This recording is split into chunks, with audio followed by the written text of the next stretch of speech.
Everything you want to know about left chest logo placement, but you were afraid to ask. Okay, first things first, you're going to center your logo on this seam, the neck seam right here. That should be the center of your logo, okay? So always center the logo there. And as far as placement, you're going to go 7 inches down from the highest point of the shoulder. So we're right there. We're going to put a little mark here with our chalk pen. It's getting a little low. There we go. Okay, so 7 inches down. So if I was to take this logo and center it, and I kind of have to eyeball it here, but center it on that white dot and center it on that seam, that would put my logo right there. Now, to me, it looks a smidge high just because, I mean, this is a tall logo. This is an unusually tall logo. It's about 4.5 inches tall. So if the logo is tall like this, I would probably drop it a 1/2 inch. Like if I was really about to embroider this, I'd probably go 7.5, just kind of to make up for the fact that it's an unusually large logo. So another thing you can do to kind of double check that, maybe you measure your 7 inches down. It's about standard. But maybe the logo's a little bit big, or you're not 100% certain if you like that placement, just based on the size of the logo or the shape of it. You should probably double check with the 4-finger rule. If you don't know what that is, I'm going to tell you what it is right now. Okay, so the 4-finger rule is the top of your logo should be roughly 4 fingers down from the bottom seam of the neck. So, I mean, everybody has different size hands, obviously, but you want to be about 3 inches down. The industry standard is really 2 to 3 inches down. I'll explain the 2 here in a second. But in most cases, you want to be about 3 inches down. So my hand just happens to be almost perfectly 3 inches down.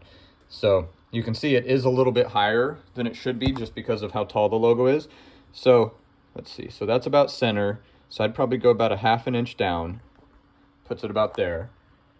And that is roughly 3 or 4 fingers down. I don't really mind that the logo is slightly higher than that. Again, because it's such a big logo, we don't want it to go too low. So to recap, center it on that seam right there.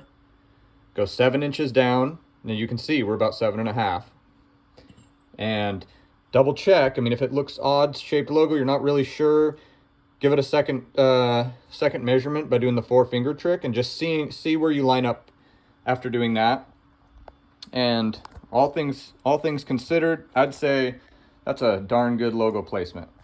As far as the 2 inches, having the logo about 2 inches. So, geez, in this one, you'd only really bring it up about a 1/2 inch. So that 7-inch mark would make this big logo about 2 inches down.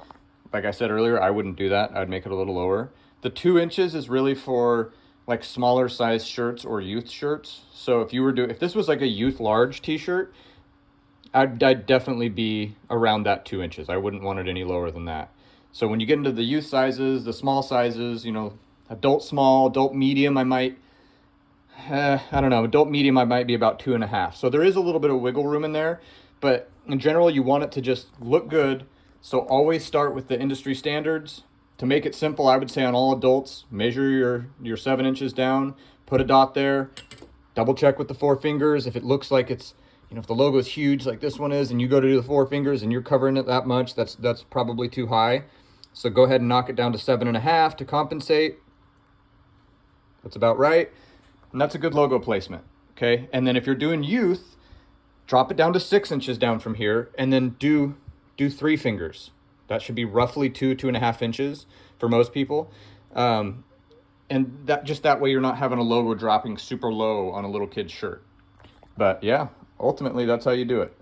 Center it, 7 inches, mark it, double check to make sure you're not too far off, and that's a good logo placement.